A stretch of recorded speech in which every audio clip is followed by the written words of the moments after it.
Coran n'a pas compris qui est Jésus-Christ. Voilà, le Coran même n'a pas compris. Si Allah même a zaï, c'est pas les hommes, si Allah même a zaï, si Jésus-Christ n'a pas compris. Voilà, les auteurs du Coran là, ils ont lu la Bible. Est-ce que vous voyez, quand ils voient dans là, ils ont lu la Bible parce que les écrits étaient là au 6e siècle. La Bible était là. Donc ils ont lu, quand ils ont lu, on dit, mais Jésus dit il a son Dieu. Il dit mon Dieu. Donc c'est ça, ils sont allés écrire le Coran pour dire que voilà, Jésus est soumis à Allah. Allah veut dire Dieu, ça veut dire le Dieu, c'est tout. Voilà, c'est comme ça. Donc eux-mêmes, ils n'ont rien compris aussi. Voilà. Donc, ils n'ont rien compris. Et parmi nous, les chrétiens, il y a d'autres encore qui n'ont pas compris qui est Jésus-Christ. Voilà, donc aujourd'hui, on va vous faire comprendre qui est Jésus-Christ. Qui il est, son origine. Son existence a-t-il commencé pendant par rapport aux 33 ans de vie? Qui était-il avant les 33 ans? Qui était-il? Quelles sont les fonctions, le rôle qu'il a joué? Qui il est avant, après les temps? On va poser tout. Ah voilà, Luc 2. Voilà, merci Barry. Tu auras, quand le temps de questions va arriver, Barry, tu viendras, tu vas monter. Voilà, nous sommes contre son enseignement. Donc lui, personnellement, on n'a pas de problème personnel. Le problème, c'est sur la personne de Jésus-Christ. Et moi, nous sommes tolérants. Nous n'avons pas de problème avec quelqu'un qui dit que Jésus est fils de Dieu. Jésus est mort pour ses péchés. Nous n'avons pas de problème avec ça. Nous croyons que la révélation elle est progressive. Voilà, nous connaissons en partie. Il n'y a pas quelqu'un qui a le summum de la connaissance, qui a la science infuse, qui dit que lui connaît toutes choses. Non, nous connaissons en partie, comme le dit la Bible. Donc, nous ne sommes pas là pour blâmer quelqu'un parce que cette personne n'a pas le même niveau de connaissance avec nous. Donc, c'est pour vous dire que ce soit King, Samaritain, prophète Guillaume qui a le profil de chevalier chevalier de Dieu, les autres, Jean-Paul, tous ceux-là, ils ne sont pas nos ennemis. Yotavé qui est aujourd'hui rempli de haine, demandez-lui de baisser sa haine. Voilà, il a sa manière de voir les Écritures, on n'est pas obligé de voir comme lui, mais il n'est pas notre ennemi. Le missionnaire n'est pas moi mon ennemi, il n'est pas mon ennemi. Et malheureusement pour lui, c'est qu'il s'est retrouvé sur mon chemin. Pourquoi? Parce que quand je lis par exemple Éphésiens 4, le verset 11 à 14 que je vais lire, et il a donné les uns comme apôtres, les autres comme prophètes, les autres comme évangélistes, les autres comme pasteurs et docteurs, pour le perfectionnement des saints en vue de l'œuvre du ministère et de l'édification du corps de Christ. Jusqu'à ce que nous soyons tous parvenus à l'unité de la foi et de la connaissance du Fils de Dieu, à l'état d'homme fait à la mesure de la stature parfaite de Christ. Afin, verset 14, afin que nous ne soyons plus des enfants flottants et emportés à tout vent de doctrine par la tromperie des hommes, par leur ruse dans les moyens de la séduction. Donc mon rôle en tant que pasteur, c'est de veiller à ce que les chrétiens soient édifiés en Christ et que les chrétiens ne soient pas emportés à tout vent de doctrine par la tromperie et par la ruse des hommes. Donc notre rôle sur les réseaux sociaux, c'est de défendre la foi en Christ, c'est de veiller à ce que la bergerie du Seigneur ne se vide pas, c'est de veiller à ce que les brebis du Seigneur ne s'égarent pas, ne tombent pas dans les mains des loups ravisseurs. Voici notre combat. Et ce combat n'est pas dirigé contre des hommes. Ce combat est dirigé contre des idéologies, contre des doctrines, contre des enseignements. Malheureusement pour le missionnaire, ce qu'il enseigne pour nous n'est pas une saine doctrine. Ce qu'il enseigne pour nous n'est pas la vérité. Quand il fait croire aux gens qu'il y a deux dieux, Jésus est Dieu, le Père est Dieu, ça fait deux dieux. Vous allez voir ces vidéos, vous allez entendre ce qu'il dit. Vous allez voir son incohérence. Donc malheureusement pour lui, il est sur notre chemin. Donc on sera obligé de le traiter comme cela, comme tel.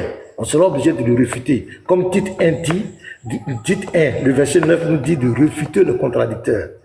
Donc qu'est-ce qu'on va réfuter? Ce sont ces arguments, ce sont ces vidéos, ce sont ces dits que nous allons réfuter. Mais ce n'est pas un problème avec sa personne. C'est pourquoi je demande à tous les frères d'enlever les caricatures. C'est pas bon.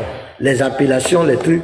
Il nous traite de modalistes. Vous aussi, vous pouvez dire que tu es polythéiste ou même tu es papillon. Ça, c'est ça, son langage. Puisqu'il traite des gens de modalistes. Mais pour les caricatures, là, je demande pardon aux frères. Laissez ça. Allons-y dans les Écritures. Vous pouvez le réfuter avec les Écritures. Mais les caricatures, là, je crois que c'est pas important. Ça, c'est mon avis. Et je plaide auprès de vous tous de supprimer ces caricatures. Voilà, allons-y dans les arguments.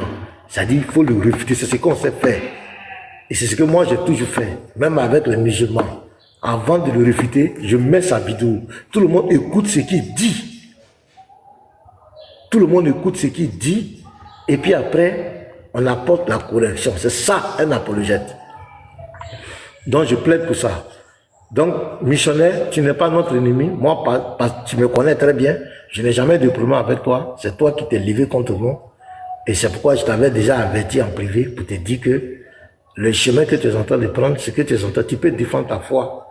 Mais de façon délibérée, tu fais un live pour dire que tu vas t'attaquer à un certain groupe de personnes. Tu vas avoir des réactions. Je lui ai dit ça. Même ce matin, on a parlé en privé. Je lui ai même répété ça encore. Donc ce matin, nous allons refuter ces arguments. Mais ce que je voulais dire, tout ce qui est en train de se passer montre la véracité de la Bible. Regardez, dans Luc 2,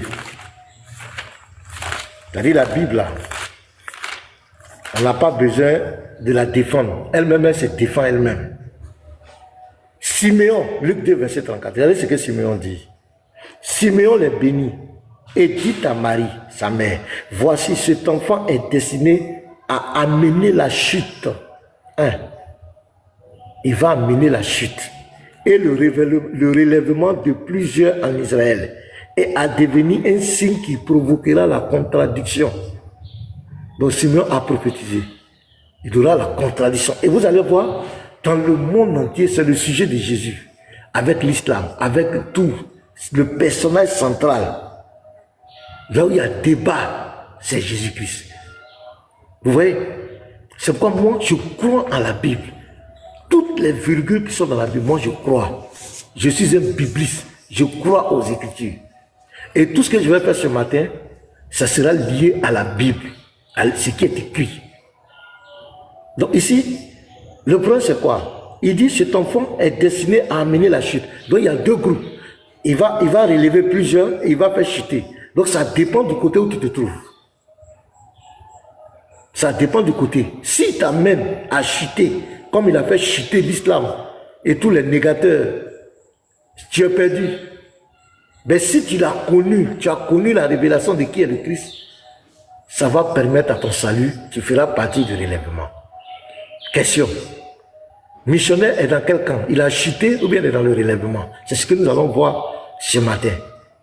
Mais d'emblée, je voulais encourager tous les frères de rester sereins, puisque tout à l'heure, les frères vont monter aussi. Et moi, après ma démonstration, je vais vous montrer des vidéos, des séquences vidéo. Des séquences vidéo pour dire à mon frère missionnaire qu'il n'est pas cohérent. Il n'est vraiment pas cohérent. Vous allez entendre ce qu'il dit. Vous allez entendre ses propos. Voilà, il est tombé. Il a chuté. Et vous allez entendre ses propos. Vous allez entendre ses dits. Lui-même s'est dit. On ne va pas inventer quelque chose. C'est-à-dire, vous allez l'entendre. Et vous-même, vous allez voir ce qu'il dit. Il a dit matin, ce qu'il dit le soir, ce qu'il dit de Jésus ici, ce qu'il lui-même dit. Vous allez comprendre que c'est quelqu'un qui ne maîtrise pas son sujet. Et vous allez, ce qui sera extraordinaire, la vidéo même qui va le mettre KO.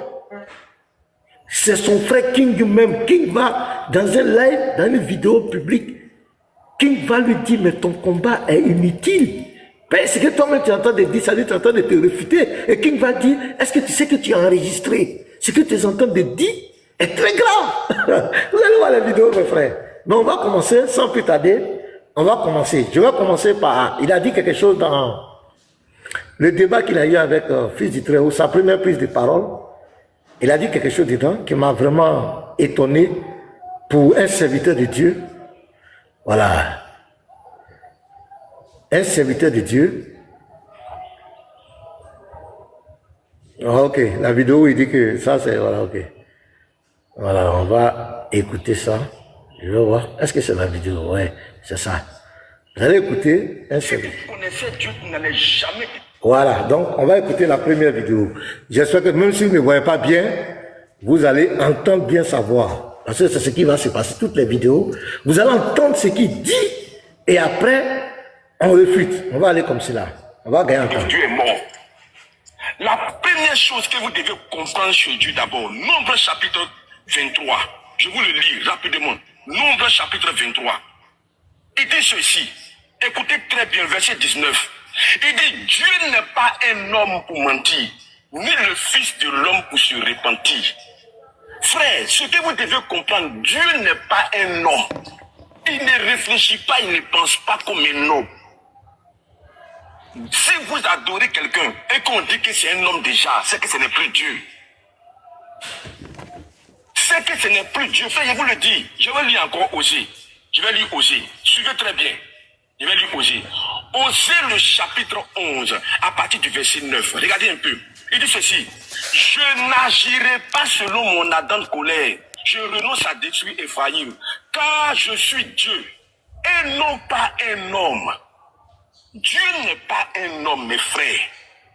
La Bible dit dans Jean 4, 21, Dieu il est esprit. Si on vous montre quelqu'un et puis on dit voici un homme qui est là, c'est Dieu, c'est que ce n'est plus Dieu. Parce que Dieu n'est pas un homme.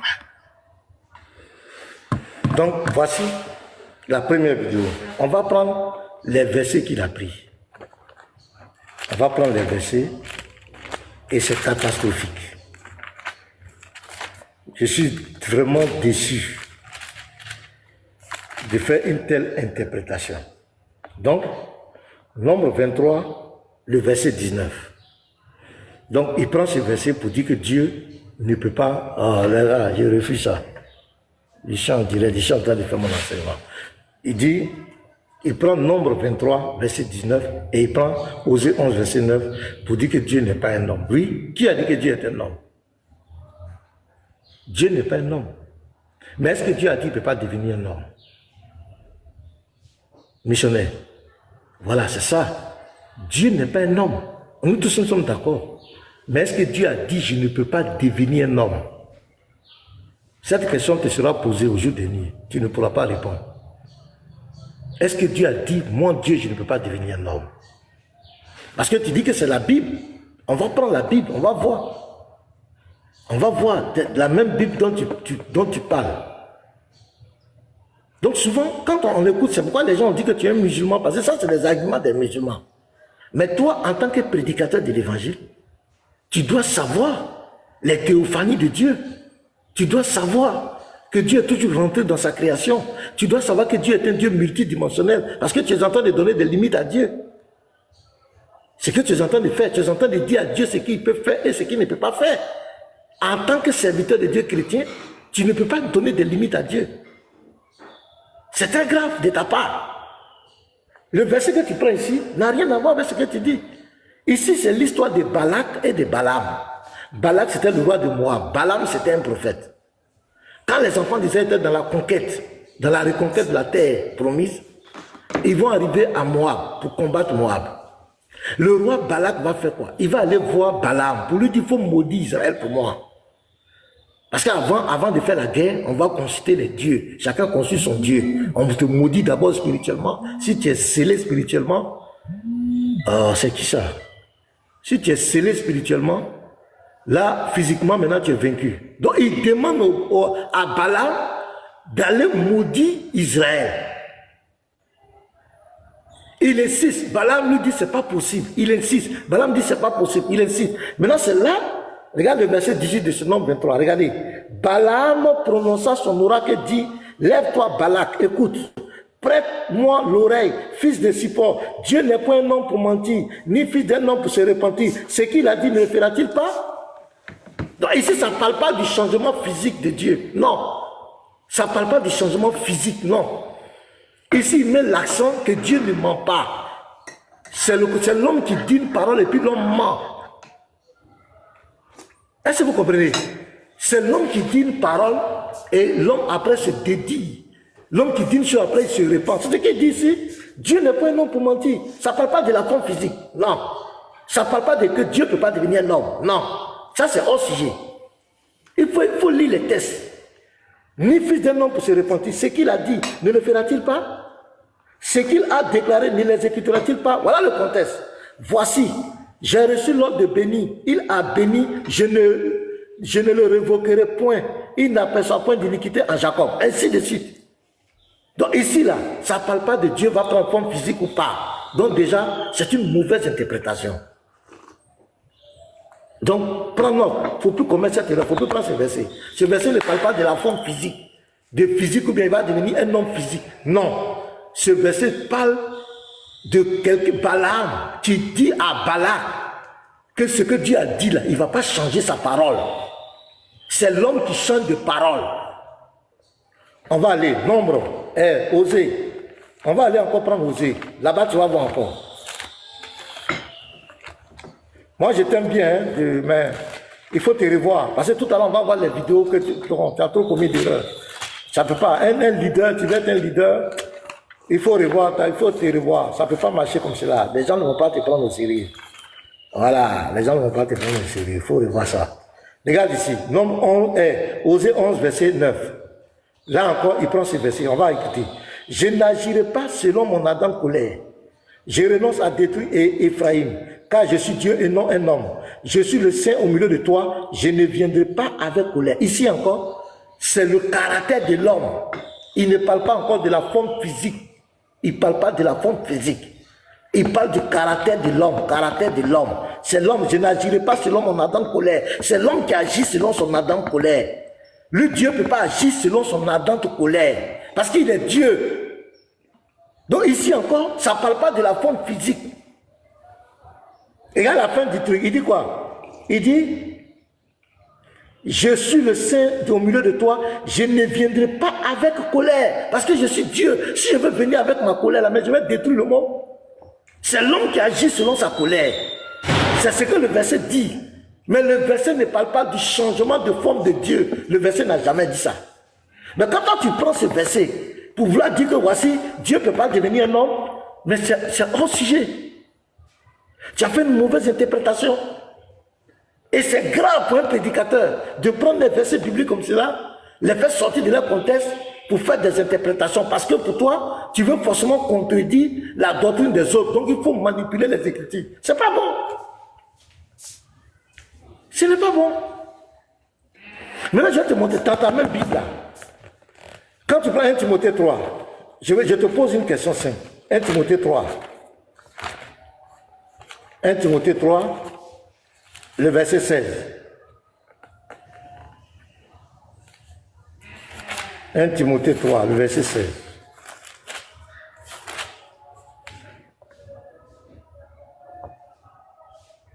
Et sans contredire, le mystère de la piété est grand.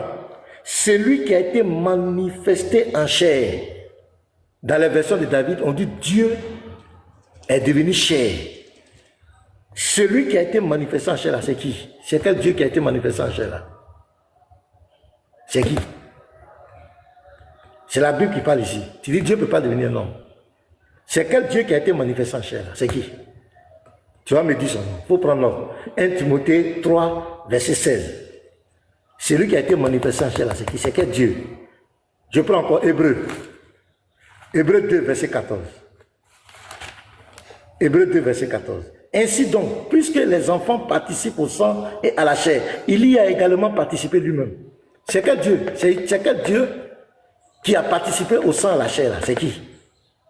Puisque les enfants, on parle de ces enfants. C'est qui a les enfants là et puis qui a participé au sang et à la chair là? C'est qui? C'est quel Dieu? C'est quel Dieu? Je continue encore. Je continue. Voilà. Philippiens 2, le verset 5 et 6. On dit, ayez les sentiments qui étaient en Jésus-Christ. Lui qui existait de conditions divines. N'a point regardé d'être égal avec Dieu. Quand on dit d'être égal avec Dieu, personne ne peut être égal à Dieu. Quand Quand on dit quelqu'un est égal à Dieu, là, ça veut dire qu'il est Dieu. C'est Dieu. Sinon, personne ne peut être égal à Dieu. Mais quand on te dit ici que lui, il est égal à Dieu, là, il est égal avec Dieu, là, c'est pour te dire qu'il est Dieu. Sinon, personne, aucun être ne peut être égal à Dieu. Mais on te dit que Jésus, là, il est égal à Dieu. Il est égal. Il n'a pas regardé cette égalité. Tu comprends? Il faut lire la Bible, on ne sait pas. Mais c'est dépouiller lui-même. En prenant une forme de serviteur. Donc il n'était pas serviteur. Il a pris la forme de serviteur. En devenant semblable aux hommes. Ça veut dire qu'il n'était pas un homme. Il est devenu semblable aux hommes. Il n'était pas un homme. Ça n'a pas de sens. Un homme va devenir semblable à un homme. Ça n'a pas de sens. En devenant semblable aux hommes et ayant paru comme un simple homme. Celui qui est devenu semblable aux hommes ici, là, c'est qui? Il était qui? Parce que tu dis Dieu ne peut pas devenir un homme. C'est qui? Lui qui est égal à Dieu ici, là, c'est qui? Parce que personne ne peut être égal à Dieu. Paul est en train de te dire que Jésus-Christ est Dieu. Il n'a pas regardé sa position de Dieu là. Il s'est dépouillé. Lui-même, il est rentré dans la création. Selon les prophéties de Ésaïe 35, verset 4, qui dit, il viendra lui-même et vous sauvera. C'est français. Il viendra lui-même et vous sauvera. Zacharie 2, verset 10, il dit, je viens et j'habiterai au milieu de toi, l'Éternel. Mais comment il va habiter au milieu de nous? Comme Salomon l'a dit, les cieux des cieux ne peuvent le contenir. La terre ne peut pas le contenir. Mais pour qu'il rentre au milieu de nous, il faut qu'il prenne une condition humaine. Il faut qu'il prenne la forme humaine pour rentrer dans sa création. Pour que la création puisse le contenir, il faut qu'il se fasse un corps. Si tu ne sais pas ça, missionnaire, tu vas faire des débats inutiles pour rien. Tu vas faire des débats inutiles pour rien. Il faut savoir ça, c'est écrit. 1 Timothée 3, c'est qui s'est manifesté en chair là? Dis-moi le nom de ce Dieu qui s'est manifesté en chair. Hébreux 2, verset 14. Qui dont on dit ses enfants, comme ses enfants ont participé au sang, et sont composés de sang et chair, il a lui-même participé. C'est qui? C'est de quel Dieu? On parle de qui?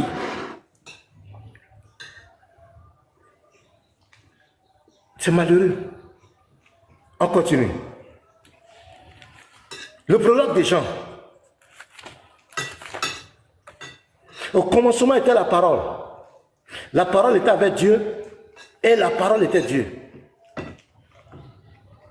Ici c'est clair, au commencement était la parole. La parole là, c'est Jésus-Christ. Jean est en train de préparer notre esprit pour nous dire, le même qui est Dieu là, c'est le même sa parole. C'est pourquoi il a dit dans Ésaïe 55 verset 8, ainsi en est de ma parole. Elle ne retourne point à moi sans avoir accompli mes effets. Pour agir dans la création, il vient par sa parole. Mais lui et sa parole, c'est un. C'est ce que Jean nous dit ici. La parole est avec lui, mais en même temps, cette parole est Dieu. Oui. Et c'est cette parole-là qui a créé le monde. Donc, tes petits dieux, Samuel est Dieu, Moïse est Dieu. Il faut nous montrer ce qu'ils ont créé. Il faut nous montrer ce que Samuel a créé. Il faut nous montrer ce que Moïse a créé. Tes dieux là, t'es beaucoup de dieux. Tu dis c'est au ciel, il y a beaucoup de dieux là. Montre-nous ce qu'ils ont créé. Moi je te montre Jésus. Quand je dis Jésus est Dieu là, c'est parce qu'il a créé. Il est un créateur. Je lis. Elle était au commencement avec Dieu. C'est la même parole. Toutes choses ont été faites par elle. Et rien de ce qui n'a été fait sans elle. Et quand tu interroges l'Éternel, il ne dit pas qu'il y a quelqu'un qui était auprès de lui quand il créait. Il dit c'est lui qui a créé, c'est lui qui a créé. Il faut comprendre ça. Regarde, en elle était la vie, la parole, Jésus. Et la vie était la lumière. Et tiens, tu vas voir dans la Bible, Jésus est présenté comme la vie, la vie. Je suis la résurrection et la vie. Je donne la vie. Je lui donne la vie éternelle. Jésus dit, donne la vie éternelle. Mais il est qui? Est-ce qu'il y a deux personnes qui donnent la vie éternelle? Il dit, je suis la vie. On dit, en elle était la vie. La lumière, lui, dans les ténèbres, et les ténèbres ne l'ont point reçu. Il lui est un homme envoyé de Dieu, son nom était Jean. Il vint pour servir de témoin, pour rendre témoignage à la lumière. Donc Jésus est symbolisé ici par la lumière. Jean est venu rendre témoignage à la lumière. afin que tous crût par lui. Il n'était pas la lumière, mais il parut pour rendre témoignage à la lumière. Jean-Baptiste est venu rendre témoignage à Jésus. Cette lumière était la véritable lumière qui en venant dans le monde éclaire tout homme. C'est Jésus. Regarde le verset 10. Elle était dans le monde et le monde a été fait par elle. Le elle ici remplace la lumière. La lumière qui est Jésus. Le monde a été fait par Jésus. Et dans toute la Bible, le Nouveau Testament, on te dit que c'est Jésus qui a créé le monde. Quand tu prends Colossiens 1, le verset 15 à 16, on te dit tout a été créé par lui et pour lui. Tout a été créé par lui. C'est lui, par lui et pour lui. Montre-moi tes petits dieux là, ils ont créé quoi? Dans Hébreu 1, le verset 8 à 9, jusqu'à 10, le Père témoigne que c'est le Fils qui a créé le monde. Et son trône est éternel. Est-ce qu'il y a deux éternels? Donc voici, moi mon Dieu là, le Dieu dont je parle là, moi mon Dieu là, lui il a créé le monde. Toi, il faut montrer tes dieux, tes multiples dieux qui sont partout là. Il faut montrer ce qu'ils ont créé. Au verset 14, voilà au verset 14, le Dieu qui était au commencement, la parole qui était au commencement, dont on dit la nature divine qui est Dieu, dans le verset, le prologue, au verset 10 qui a créé le monde là, au verset 14, et la parole a été faite chair, et elle a habité parmi nous. Missionnaire, tu ne connais pas ça? Comment tu peux dire que Dieu ne peut pas devenir un homme? Dieu t'a dit ça? Genèse 18. Vous pouvez faire tout, prendre, allez-y prendre des livres, des juifs, je ne sais pas quoi, vous pouvez prendre tout. C'est l'Éternel qui est venu chez Abraham. Ce n'est pas quelqu'un d'autre, c'est l'Éternel. Vous prenez Genèse 18 du verset 1 au verset 33, c'est l'Éternel, ce n'est pas un ange. C'est l'Éternel, c'est Hachem, Yahweh. C'est lui qui est venu chez Abraham. Et lui, il est toujours entré dans sa création. Il venait dans le jardin d'Éden. Il parlait avec Noé. Il a parlé avec Abraham. Il a parlé avec Moïse. Tu parles de quel Dieu? Il est venu chez Manouach. La théophanie de Dieu, c'est une manifestation. Donc c'était la première. Si quelqu'un chrétien, c'est ça que je t'ai dit la dernière fois, si tu ne connais pas ces B.A.B.A. de la divinité, si tu veux mettre Dieu comme les musulmans dans un bol pour dire à Dieu, toi tu ne peux pas faire ça, tu dois faire ça, mais ça là tu ne dois pas faire, toi tu ne peux pas faire ça, toi tu peux dire à Dieu. Notre Dieu est un Dieu multidimensionnel. On ne peut pas lui dire Dieu, toi tu peux faire ça, tu ne peux pas faire ça. Et c'est ce que tu as fait. Dieu n'est pas un homme. Dieu ne peut pas dire tu es Dieu, tu es devenu un homme. C'est que ce n'est pas Dieu. Dieu t'a dit ça. Tu es dans le conseil de Dieu. Qui es-tu, ô homme, pour contester avec Dieu? Je lis un dernier verset, puis je vais continuer la vidéo. On a beaucoup de vidéos à regarder. Job 36, verset 22. Dieu est grand par sa puissance. Qui saurait enseigner comme lui? Verset 23. Qui lui prescrit ses voies? Donc c'est toi qui vas prescrire à Dieu les voies. Qui ose dire tu fais mal? Donc première vidéo, on va aller, mes frères. Donc première réfutation, il est hors sujet. On vient ici. On a beaucoup de vidéos à vous présenter. Partagez les frères, partagez.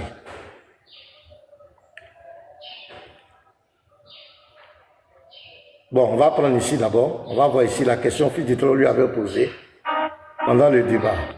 Écoute bien ma question. C'est ici, non? C'est ma dernière question. Est-ce que Jésus-Christ est Dieu? Je t'ai dit, tu vas sortir de ce débat-là polythéiste. Est-ce que Jésus-Christ est Dieu? Est-ce que Jésus-Christ est Dieu? Il faut bien réfléchir avant de répondre à ma question. Et c'est ma dernière question. Est-ce que Jésus-Christ là, est-ce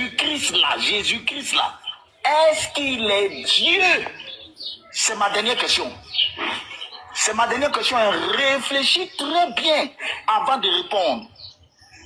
Merci. Regardez ce qui va se passer ici. Missionnaire? Oui, mets le temps. Mets le temps rapidement. J'ai dit, les modernistes ils ne connaissent rien de la parole de Dieu. Est-ce que Jésus-Christ est Dieu? Je te le répète, j'ai dit. Parce que pour vous, dans votre tête, partout où vous voyez Dieu, pour vous, c'est l'éternel.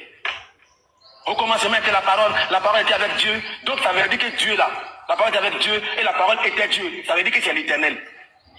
Il y a beaucoup de dieux, on parle de beaucoup de dieux. Tu penses quoi de lui? Il est bête. Il y a beaucoup de dieux, on parle de beaucoup de dieux.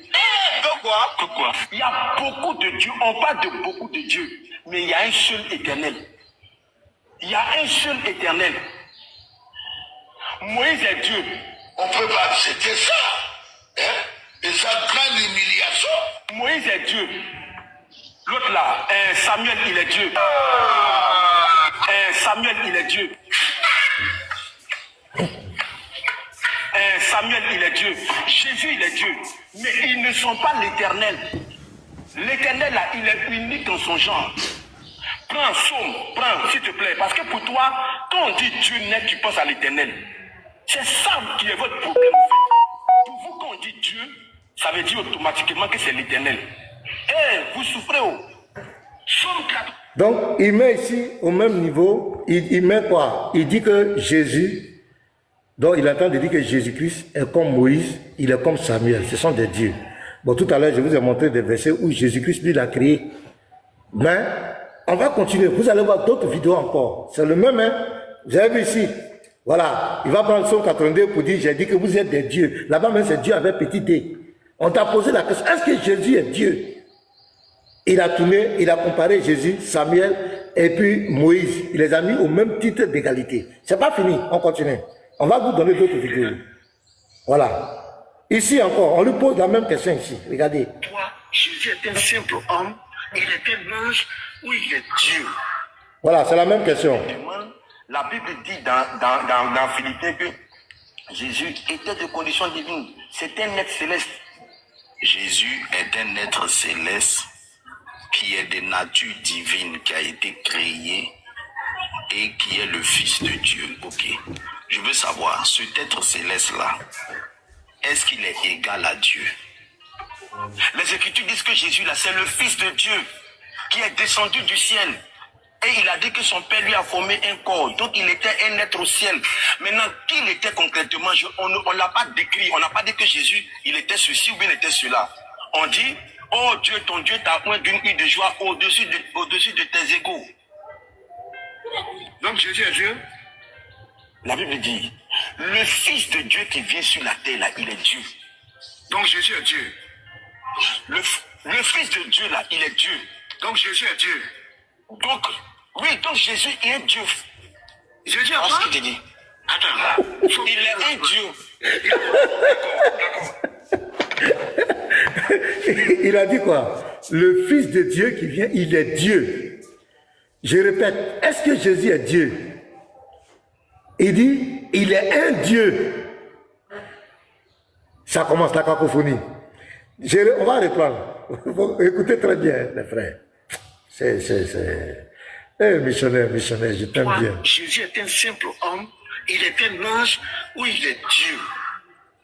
Tu me demandes, la Bible dit dans Philippiens que Jésus était de condition divine. C'est un être céleste. Jésus est un être céleste qui est de nature divine, qui a été créé et qui est le Fils de Dieu. Ok. Je veux savoir, cet être céleste-là, est-ce qu'il est égal à Dieu? Les Écritures disent que Jésus, là, c'est le Fils de Dieu qui est descendu du ciel. Et il a dit que son Père lui a formé un corps. Donc il était un être au ciel. Maintenant, qui il était concrètement, on ne l'a pas décrit. On n'a pas dit que Jésus, il était ceci ou bien il était cela. On dit, oh Dieu, ton Dieu t'a oint d'une huile de joie au-dessus de tes égaux. Donc Jésus est Dieu. La Bible dit, le Fils de Dieu qui vient sur la terre, là, il est Dieu. Donc Jésus est Dieu. Le Fils de Dieu, là, il est Dieu. Donc Jésus est Dieu. Donc, oui, donc Jésus est un Dieu. Jésus est quoi? Il est un Dieu. Il est quoi? D'accord, écoute-moi bien. Enregistrez bien, écoutez bien, enregistrez bien. Je vais vous montrer que Jésus est Dieu. Il laisse un Dieu même. Jésus est Dieu. Écoutez-moi bien. Je vous ai dit dans le débat que c'est pas partout quand on dit Dieu c'est l'éternel. C'est pourquoi quand tu as posé la question, moi je t'ai dit, pasteur, quand tu dis Jésus est Dieu là, tu penses à quoi? Est-ce que tu dis qu'il est l'éternel ou bien il est de nature divine? C'est tout. Il dit bien ici. Hébreux chapitre 1. Suivez très bien. Hébreux chapitre 1. Après avoir autrefois et à plusieurs reprises et de plusieurs manières parlé à nos pères par les prophètes, Dieu dans les derniers temps nous a parlé par le Fils qu'il a établi héritier sur toutes choses, par lequel aussi il a créé le monde. Ça c'est clair, c'est factuel. C'est un texte factuel. Dieu nous dit qu'il a établi Jésus héritier. On poursuit. Et qui étant le reflet de sa gloire et l'empreinte de sa personne. On dit ce Dieu-là, Jésus est son reflet. Quand on dit, je vois mon reflet dans le miroir, Jésus là, c'est le reflet de Dieu. Quand on dit, je vois mon reflet dans le miroir. Quand on dit, je vois mon reflet dans le miroir, Jésus est le reflet de Dieu. On continue le frère. Écoutez. Jésus là, c'est le reflet de Dieu. Le Dieu qu'on n'a jamais vu là, il reflète ce Dieu-là. Il a le caractère de ce Dieu.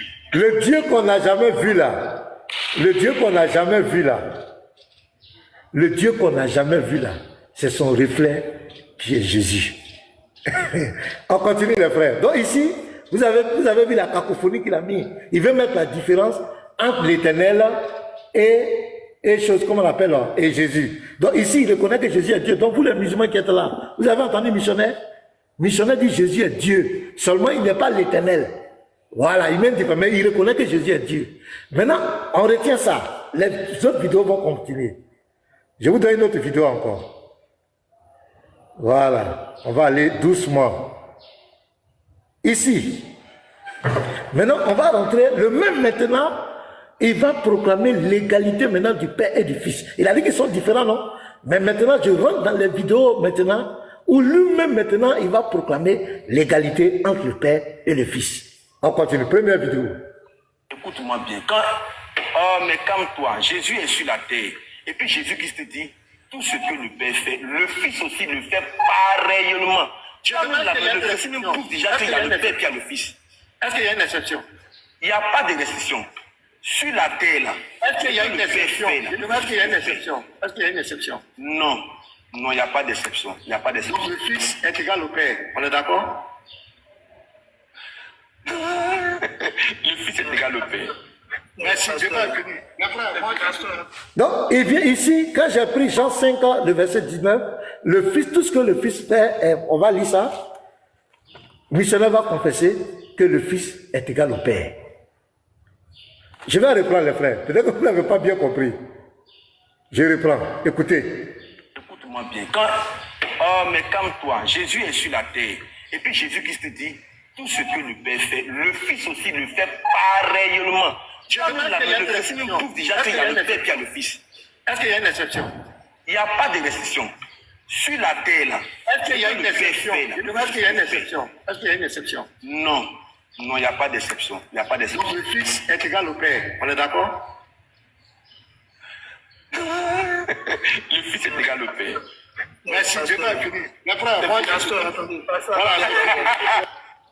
Débat fini. Il dit le Fils est égal au Père. Mais c'est pas lui qui nous disait que Jésus, le Fils, là, n'est pas l'Éternel. Mais il dit, il a confessé ici que le Fils est égal au Père. C'est pas encore fini, les frères. Ce qui vient même est très grave. Parce que il va même pousser le bouchon tellement loin que son allié dans le combat sera obligé de le reprendre. Attendez, je vais monter une autre vidéo encore. Ici, voilà, ici encore, il va faire une autre confession. Alors, pasteur, dis-moi, qu'est-ce qu'il dit? Voilà. Et tout ce que vous demanderez à mon nom, je le ferai. Au verset 14, si vous demandez quelque chose à mon nom, je le ferai. Réponds-nous, le Fils est en train d'exaucer la prière ou pas? C'est la question que je te pose. Est-ce que le Fils est en train d'exaucer ici? Le Fils est en train d'exaucer. Allons-y. Merci beaucoup. Donc, là, au moins, on va progresser. Tu as fini? Voilà, d'accord. Maintenant, est-ce que je peux poser ma question? Est-ce qu'il y a deux personnes qui exaucent? Non, tu as posé ta question. Moi, je vais poser la question maintenant. Non, je vais répondre à ta question. Est-ce que dans le ciel, là, il y a deux entités qui exaucent? Oui. Vous avez compris? Il y a deux entités. Non, il y a deux dieux. Il y a deux dieux. Dans le ciel, écoutez très bien les frères. Dans le ciel, il y a deux entités qui exaucent. Ça veut dire qu'il y a deux dieux qui exaucent. Parce que celui qui exauce la prière est Dieu. Un homme ne peut pas exaucer les prières. Dans le ciel. Et c'est très grave ce que tu viens de faire. C'est très grave, missionnaire. Vous venez d'entendre. 1. Il a reconnu que le Père et le Fils sont égaux. 2. Quand je l'ai coincé par rapport au Fils qui exauce la prière, quand vous prenez Jean 14, qu'on va lire, Parce que là, c'est clair. Jean 14, le verset 12.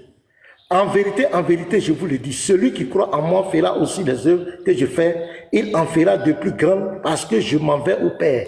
Donc Jésus n'est plus sur la terre. Il retourne au Père. Écoutez très bien, la conséquence. Et tout ce que vous demanderez en mon nom, je le ferai. Donc il n'est plus sur la terre, il est au ciel. Il est allé chez le Père. Mais quand on va lui demander quelque chose, je le ferai. Donc il exauce la prière. Il va exaucer. Afin que le Père soit glorifié dans le Fils. Afin qu'on reconnaisse le Père dans le Fils. Moi et le Père, nous sommes un. Écoutez très bien, le verset 14. Si vous demandez quelque chose en mon nom, je le ferai. Donc il n'est plus sur la terre.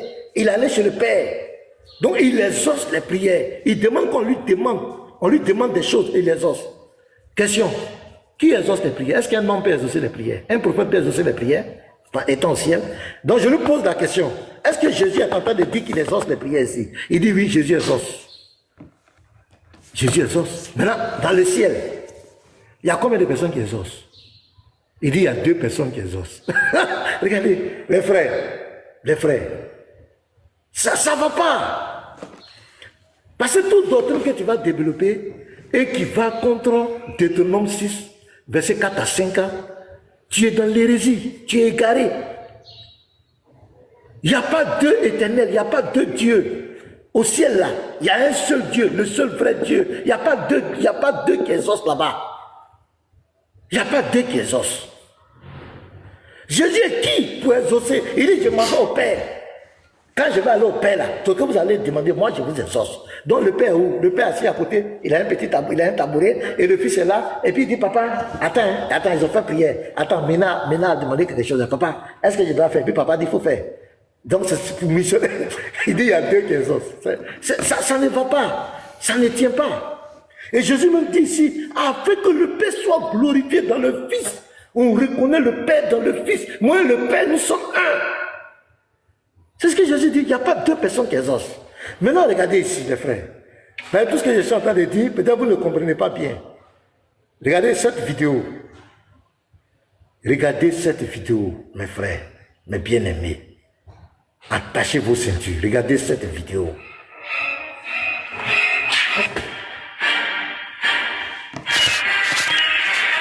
Suivez cette vidéo, les frères. Fin de débat.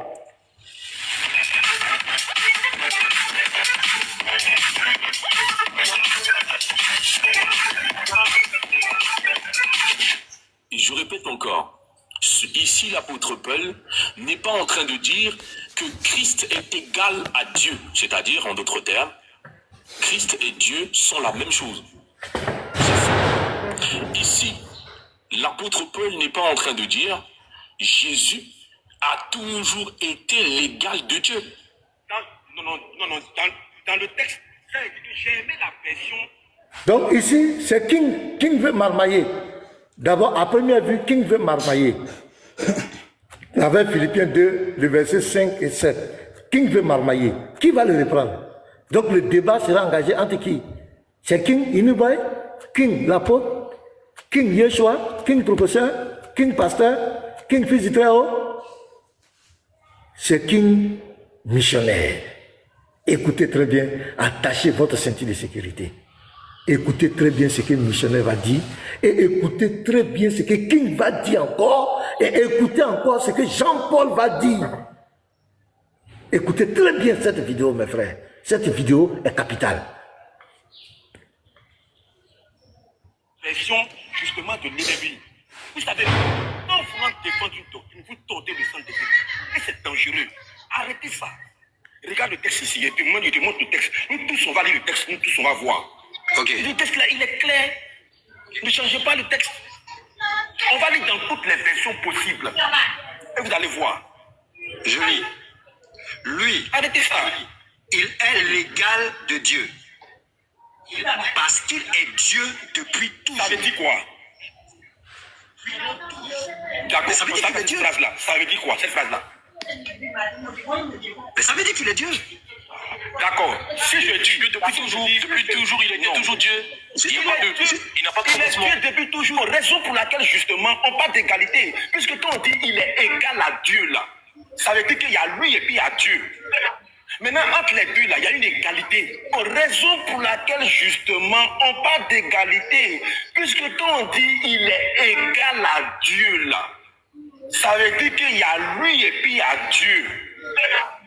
Maintenant, entre les deux, là, il y a une égalité.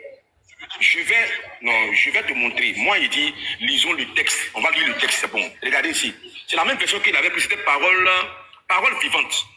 On dit lui là, depuis le ciel là, il a l'essence divine, il est un avec le Dieu suprême. C'est pas lui qui est le Dieu suprême, il est un avec lui. Il est un avec le Dieu suprême. Écoutez, vraiment c'est extraordinaire. Il est l'égal de Dieu, il est un avec le Dieu suprême. Mais il y a quoi? Tu n'as pas dit que, la vidéo vous n'avez pas vu que, c'est pas lui qui a dit que le Dieu suprême est au-dessus de lui. C'est pas lui qui a dit que le Dieu suprême est au-dessus du Fils. Il dit il est un avec le Dieu suprême. C'est lui qui est en train de dire ça. Vraiment, missionnaire, je ne sais pas c'est quel débat. Et qui va lui dire ça? Écoutez les frères. Bon, finis la lecture et tu nous dis ce que tu comprends parce que ce que tu es en train de dire est gravissime, missionnaire. Si tu dis... Non, mais si tu dis Jésus... Il n'y a rien de gravissime dedans. Oui, non, quand je dis que c'est gravissime, ça veut dire que le combat que tu fais... Il n'a pas encore dit. Oui, mais c'est gravissime. C'est-à-dire, si tu le dis comme ça, le combat que tu fais est inutile. Parce que, quoi qu'il peut être un être différent, le fait qu'il soit égal à Dieu, mais ça ne change rien puisqu'il est un avec Dieu. C'est Dieu, en fait. Dieu toujours. C'est un autre Dieu, mais qui est Dieu? Lui-même. Non, écoute-moi. Bon, vas-y. Non, mais ça justement, moi on a dit que j'assume ce que je dis et je le dirai toujours. Moi, il ne change pas de parole. Je dis ce Jésus-là, je dis que les êtres qui sont dans le ciel, ce sont des dieux. Et je le dirai toujours. Vous le voulez ou vous ne le voulez pas. Ça là, c'est votre foi. Il n'y a pas de souci. Maintenant, regarde ce qu'il dit. Regarde. Il dit, il avait sa nature, sa gloire sans mesure, ses attributs divins. Loin de mettre, écoute bien, sa joie à trouver une proie dans son égalité avec le Dieu suprême. C'est écrit. Mais il lit, lui-même il lit. Et vous allez voir la dernière intervention de King, lui-même il lit. Il lit, on dit le type, il a toujours été sa gloire infinie, D'abord, regarde son égalité. Mais on entend te dire, personne n'est égal au Dieu suprême. Quand on te dit que quelqu'un est égal au Dieu, ça dit que c'est le Dieu suprême qui est là. C'est la manière dont Paul a parlé. Mais Paul est en train de dire que c'est le Dieu vivant qui est là. Parce qu'aucun être humain, aucun humain, tu dis les divinités qui sont dans le ciel. Est-ce que ces divinités sont égales au Dieu suprême? Pourquoi pour le Fils là, toi-même tu dis il est égal au Dieu suprême? Mais les autres divinités dont tu parles, tu dis il y a beaucoup de dieux dans le ciel. Mais là, pourquoi le Fils là, lui il est égal au Dieu suprême? Et King est intelligent, King a compris. King dit, mais ce que tu es en train de dire, mais c'est grave. Écoutez les frères, allons-y. Vous allez voir, écoutez. Voilà ce que moi je crois. Ok, missionnaire, bon, on t'a écouté, mais attention, hein, je pense que tu as été enregistré. Si tu dis que Jésus est l'égal de Dieu et que tu cherches à créer une différence simplement sur la notion du Père, quand on dit quelqu'un est égal à l'autre, si Dieu est suprême, c'est que Jésus aussi est suprême. Claire. Si Dieu est tout puissant, c'est que Jésus est tout puissant. Claire. Parce que ce qui doit faire qu'ils soient des égaux, ils doivent avoir les mêmes capacités. C'est-à-dire, Dieu est capable de créer, Jésus aussi est capable de créer. Dieu est capable de sauver, Jésus aussi est capable de sauver. Dieu est capable de faire telle chose, Jésus aussi est capable de faire telle chose. Alors, ta notion de Père, finalement, n'est basée que sur la différenciation du terme et non pas de l'essence. Tu crées ta différenciation sur le terme Père et Fils, mais tu ne crées pas la différenciation sur l'essence. Ça veut dire que Dieu suprême et Jésus, ils sont la même chose. Même si c'est deux personnes, ils sont la même chose à tout point de vue. L'un est tout puissant, l'autre aussi est tout puissant. Mais ça veut dire que c'est un faux combat. Non, tu vois.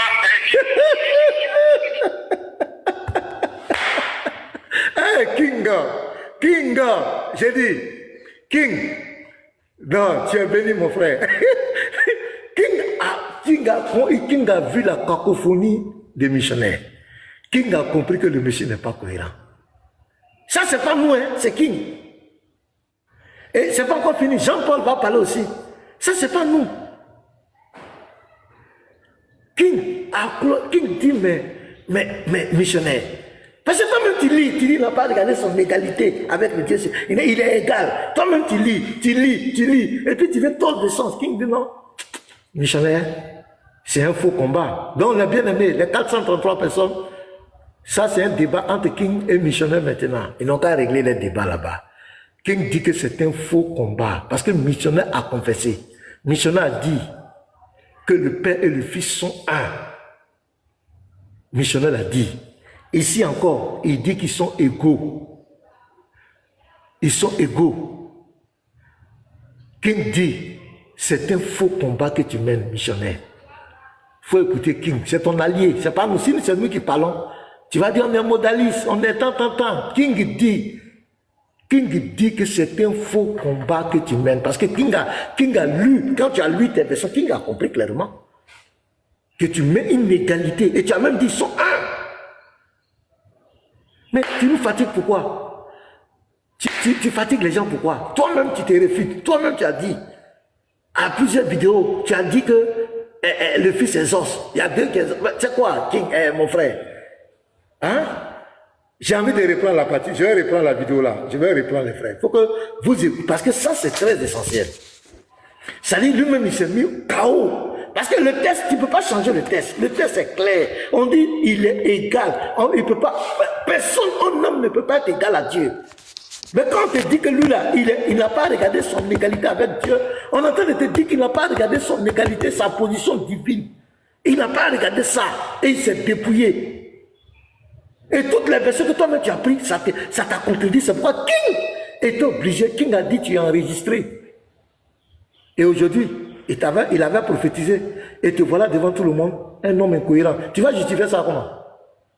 Ça là, c'est Takia. Takia, ça là, ça ne marche pas. Takia n'existe pas chez les chrétiens. Il n'y a pas Takia chez nous les chrétiens. Donc je ne sais pas comment tu vas justifier ça. Ça là, c'est une vidéo, on va garder ça comme tous les chrétiens. Lorsque le missionnaire vous emmène, les vidéos là, dites-moi, je vais vous envoyer. Où il dit que le Père et le Fils sont un. Il lui confesse ici qu'ils sont égaux. Que c'est la même, ils sont un. Et King le reprend. Présentez-lui la vidéo simplement, missionnaire. On ne fait plus de débat avec toi. Va régler ça avec King. Va régler ça avec King. Je reprends cette vidéo-là.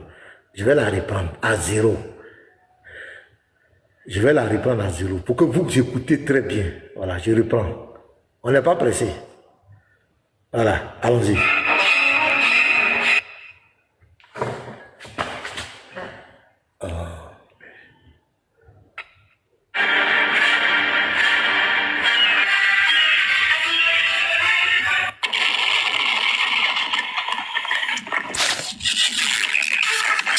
Enregistrez bien, gardez ça.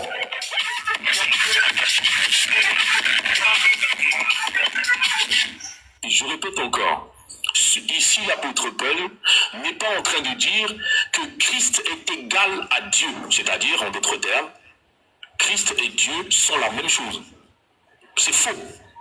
Ici, l'apôtre Paul n'est pas en train de dire Jésus a toujours été l'égal de Dieu. Non, dans le texte, j'ai dit que j'ai aimé la version justement de Nélévi. Vous savez, non, en voulant défendre une doctrine, vous tordez le sang des Écritures. Et c'est dangereux. Arrêtez ça. Regarde le texte ici, il te montre le texte. Nous tous, on va lire le texte, nous tous, on va voir. Okay. Le texte là, il est clair. Ne changez pas le texte. On va lire dans toutes les versions possibles. Et vous allez voir. Je lis. Lui, arrêtez ça. Il est l'égal de Dieu.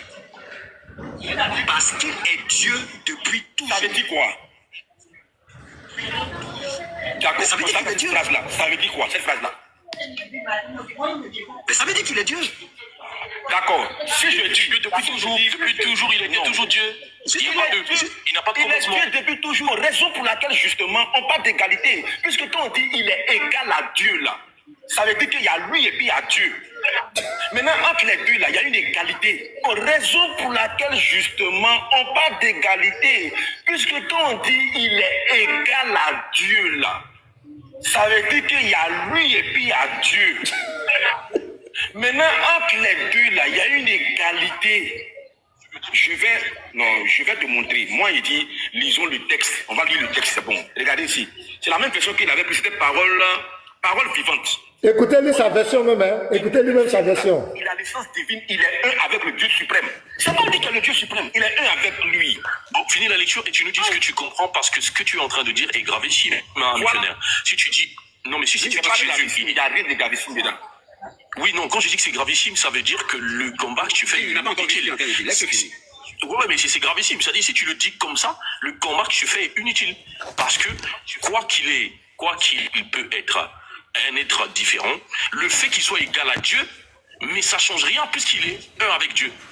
C'est Dieu, en fait. Dieu toujours. C'est un autre Dieu, mais qui est Dieu? Lui-même. Non, écoute-moi. Bon, vas-y. Non, mais ça justement, moi, je dis que j'assume ce que je dis et je le dirai toujours. Moi, il ne change pas de parole. Je dis ce Jésus-là, je dis que les êtres qui sont dans le ciel, ce sont des dieux et je le dirai toujours. Vous le voulez ou vous ne le voulez pas. Ça là, c'est votre foi. Il n'y a pas de souci. Maintenant, regarde ce qu'il dit. Regarde. Il dit, il avait sa nature, sa gloire sans mesure, ses attributs divins. Loin de mettre, écoute bien, sa joie à trouver une proie dans son égalité avec le Dieu suprême. C'est écrit. Voilà ce que moi je crois. Ok, missionnaire, bon, on t'a écouté, mais attention, hein, je pense que tu as été enregistré. Si tu dis que Jésus est l'égal de Dieu et que tu cherches à créer une différence simplement sur la notion du Père, quand on dit quelqu'un est égal à l'autre, si Dieu est suprême, c'est que Jésus aussi est suprême. Claire. Si Dieu est tout puissant, c'est que Jésus est tout puissant. Parce que ce qui doit faire qu'ils soient des égaux, ils doivent avoir les mêmes capacités. C'est-à-dire, Dieu est capable de créer, Jésus aussi est capable de créer. Dieu est capable de sauver, Jésus aussi est capable de sauver. Dieu est capable de faire telle chose, Jésus aussi est capable de faire telle chose. Alors, ta notion de Père, finalement, n'est basée que sur la différenciation du terme et non pas de l'essence. Tu crées ta différenciation sur le terme Père et Fils, mais tu ne crées pas la différenciation sur l'essence. Ça veut dire que Dieu suprême et Jésus, ils sont la même chose. Même si c'est deux personnes, ils sont la même chose à tout point de vue. L'un est tout puissant, l'autre aussi est tout puissant. Mais ça veut dire que c'est un faux combat. Non, tu vois, King, tu m'attribues des paroles qui ne sont pas vraies. Mais pourquoi tu fais ça? Ah, mais pourquoi tu fais ça, King? Tout le monde te fait ça, mais pas à toi. Non, je n'ai pas dit. C'est simplement ce que tu as dit, en fait, là-haut. Parce que, non, mais c'est pas ce que j'ai dit, justement, c'est que tu m'as mal compris. Je veux dire que Jésus, là, quand on dit il est l'égal de Dieu, là, c'est pas que il est même chose avec Dieu. Son égalité, là, c'est pas l'égalité, c'est l'égalité en termes de. En termes d'essence, je ne sais pas comment il est. Est-ce que les êtres Son égalité, c'est en termes d'essence. Est-ce que missionnaire, il y a quoi? Toi-même, tu t'es KO. Ça dit que débat là, toi-même, tu as fait. Son égalité, c'est en termes d'essence. Quelle est l'essence de Dieu suprême? Quelle est l'essence de Jésus? Mais tu es KO, c'est King est très cohérent. King est en train de te dire la vérité. Tu ne sais pas dans quel combat tu es, c'est un faux combat. On continue. Il dit son égalité, c'est en termes d'essence. Quelle est l'essence de Dieu suprême? Tu dis son égalité, c'est en termes d'essence. Qu'est-ce que tu appelles l'essence? Qu'est-ce que tu appelles l'essence? Tu dis ils sont égaux et ils sont égaux en termes d'essence. Qu'est-ce que tu appelles l'essence? Non, mon frère, tu as dit que Dieu t'a tellement confondu. Tu as dit que tout le monde te voit. Tu vas dire quoi? Tu vas l'ouvrir là pour faire. Tu vas dire quoi? Ça là. Ce sont tes propos, hein? On n'a pas mis physique derrière toi. C'est-à-dire le Saint-Esprit t'a pris. Il dit, tu as confessé, toute langue confesse que Jésus est Seigneur. Tu dois confesser. Et tu as confessé. Et ça va te suivre, compatriote. Tu as dit que Jésus est le Père, il veut changer. Mais ça va le suivre qu'à l'éternité. Toute langue doit confesser. Écoutez, allons-y, les frères. Dieu sont de conditions divines.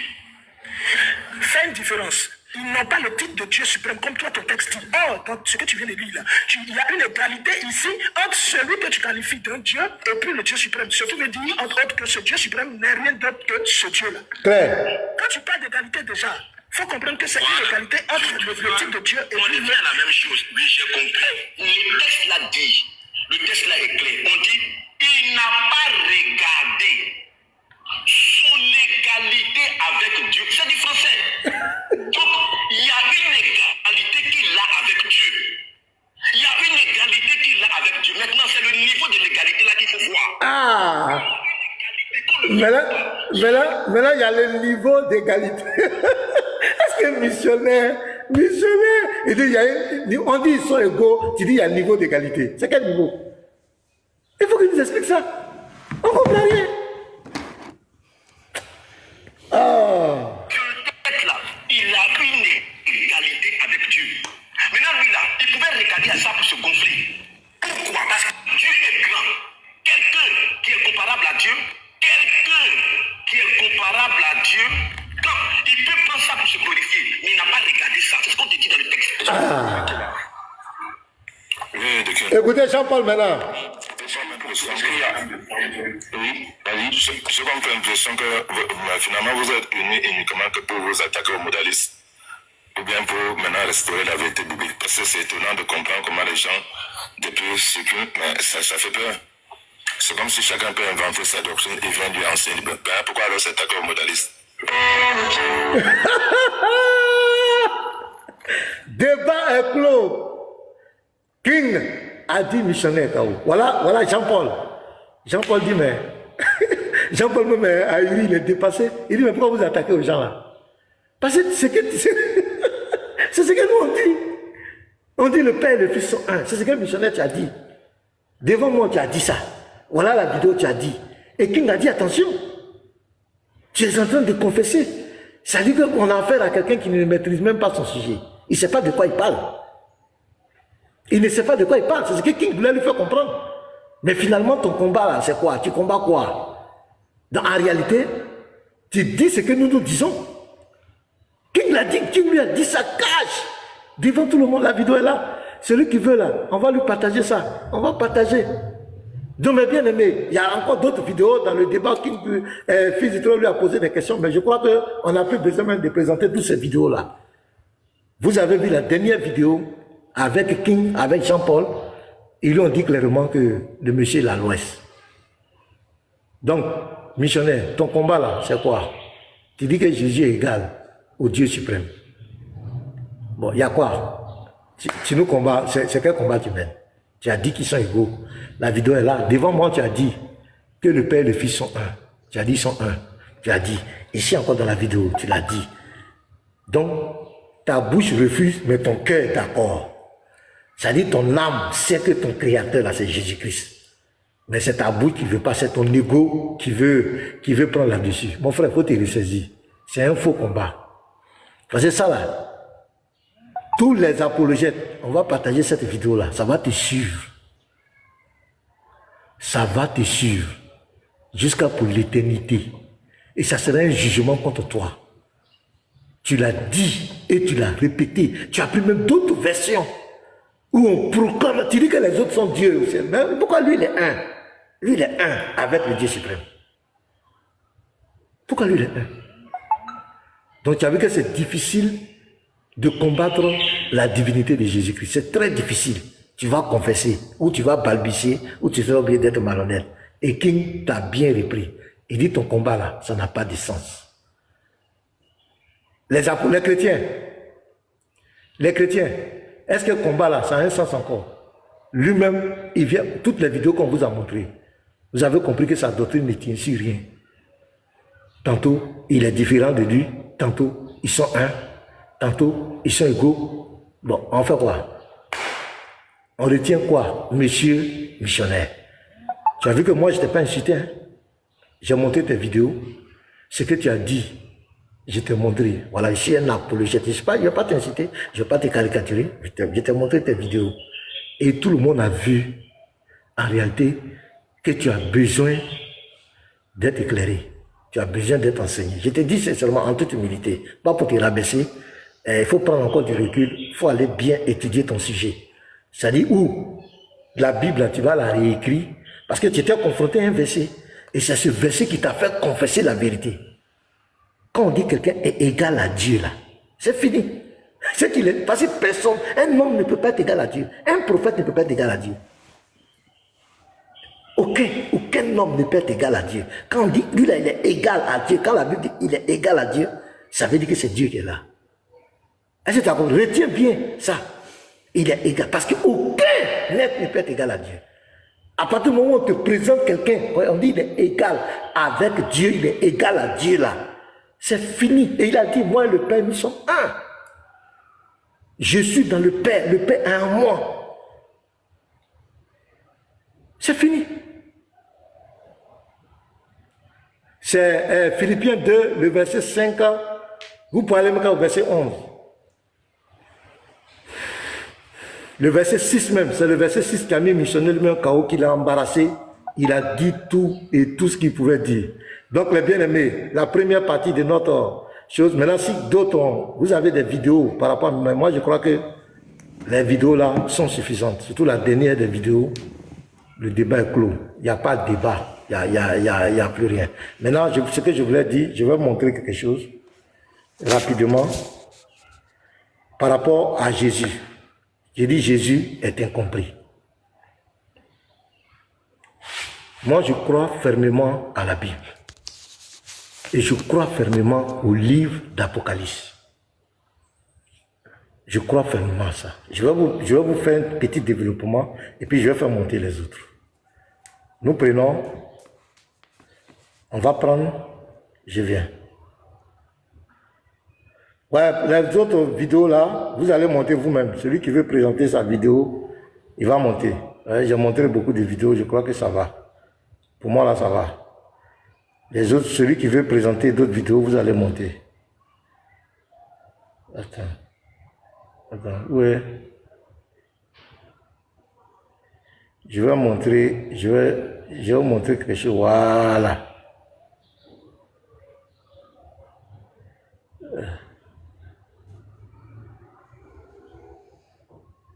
Où c'est? Attends, voilà, c'est ici. Voilà, je vais vous présenter un peu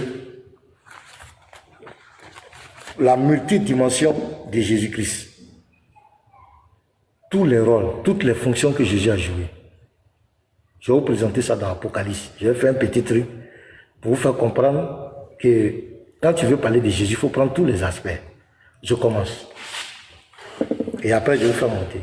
Quand tu prends Apocalypse 1, le verset 1, on dit révélation de Jésus-Christ que Dieu lui a donné. On te présente Jésus-Christ ici comme un prophète qui a reçu une révélation. Jésus a joué le rôle d'un prophète sur la terre. Ça, c'est sa première dimension. Il a joué le rôle d'un prophète sur la terre. Nous ne l'ignorons pas. Deuxièmement, au verset 6, et qui a fait de nous un royaume des sacrificateurs pour Dieu son Père. Donc ici, on le présente comme le Fils de Dieu. 1. Il a joué le rôle de prophète. Apocalypse 1, verset 1. 2. Il a joué le rôle de Fils de Dieu. Il a son Père. Vous pouvez noter ça dans toute la Bible. 3. On vient au verset 7 à 8. Voici, il vient avec les nuées, et tout œil le verra, même ceux qui l'ont percé, et toutes les tribus de la terre se lamenteront à cause de lui. Donc on le présente ici comme celui qui vient, celui qui va venir au dernier temps, à la fin des temps, il a été percé. Qui a été percé?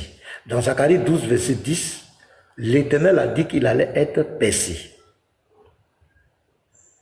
Donc on identifie Jésus par celui qui a été percé. Dans Jean 19, le verset 34 à 37, c'est Jésus-Christ qui a été percé.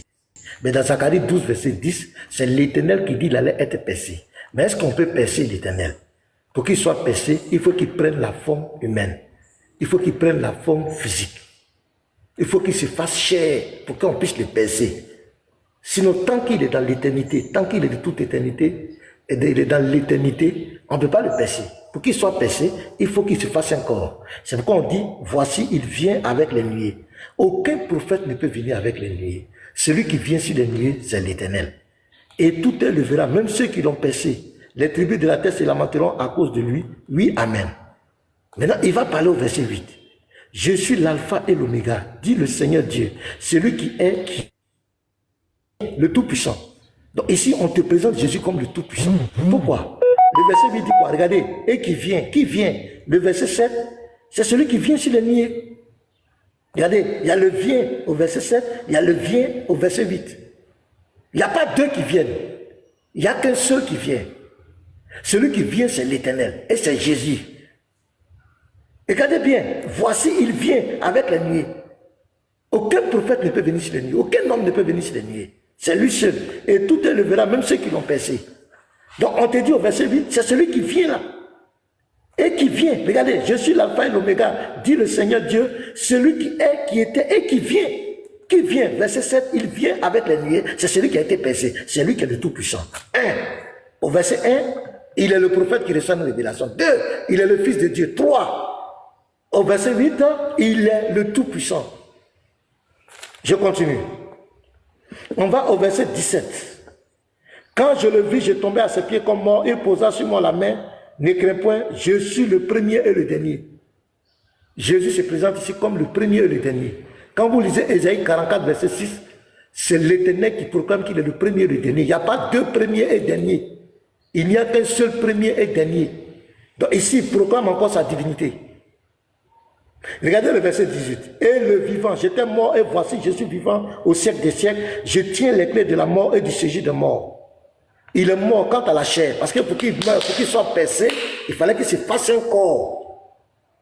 Au verset 8 et au verset 7, comme on a dit, celui qui devait percer, pour qu'il soit percé, il se fasse un corps. C'est le corps qui va suivre la mort. Mais l'essence de l'éternité qui est en lui, de la divinité, ne peut pas mourir. Donc il met une précision ici. J'étais mort et je suis vivant au siècle des siècles. Mais regardez la fin du verset. Je tiens les clés de la mort et du séjour de mort. Est-ce qu'un homme comme toi et moi peut tenir les clés de la mort et du séjour de mort? Non. Jésus est qui? Il dit, je tiens les clés de la mort et du séjour de mort. Donc, 1, il est le prophète au verset 1. 2, il est le Fils de Dieu au verset 6. 3, il est le Tout-Puissant, le Seigneur Dieu, le Tout-Puissant, au verset 8 d'Apocalypse. Et tu prends le verset 7, les deux vient là. Quand on dit il vient sur les nuées, c'est le même qui vient là qui est le Tout-Puissant, au verset 8, c'est clair. Ici, dans Apocalypse 1, verset 17, il est le premier et le dernier. Au verset 18, c'est celui-là qui a connu la mort, qui était mort et qui est ressuscité au siècle, qui vit au siècle des siècles, qui tient les clés de la mort et du séjour de la mort. On continue les frères. Apocalypse 2, verset 23. Regardez bien. C'est Jésus qui parle. Je ferai mourir de mort ses enfants. Et toutes les églises connaîtront que je suis celui qui sonde les reins et les cœurs, et je vous rendrai à chacun selon ses œuvres. Ici, c'est lui qui est le juge. C'est lui qui sonde les reins et les cœurs. Quand vous lisez Jérémie 17, verset 10, il n'y a pas deux personnes qui sont les reins et les cœurs. Regardez, cette parole-là, ça a été prononcée. Jérémie 17, le verset 10, c'est qui?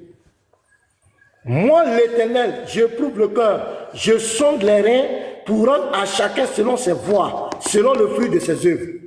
Ici, c'est l'Éternel qui a proclamé. Mais Jésus est qui ici pour proclamer la même parole? Regardez, il dit, je ferai mourir de mort ses enfants. Et toutes les églises connaîtront que je suis celui qui sonde les reins et les cœurs. Il dit, tout le monde connaît que c'est moi qui sont les reins et les cœurs. Celui qui a dit ça là, tout le monde saura que c'est moi Jésus. Et je vais rendre à chacun. Il est qui pour nous rendre à chacun selon nos œuvres? Vous dites que c'est un homme, c'est un prophète. Il est qui pour nous juger et pour nous rendre à chacun selon ses œuvres? On continue. Apocalypse 3, verset 12. Il a joué le rôle d'un homme sur la terre. Vous voyez toutes les manifestations de la fonction de Jésus. Apocalypse va te dire ça. Regarde.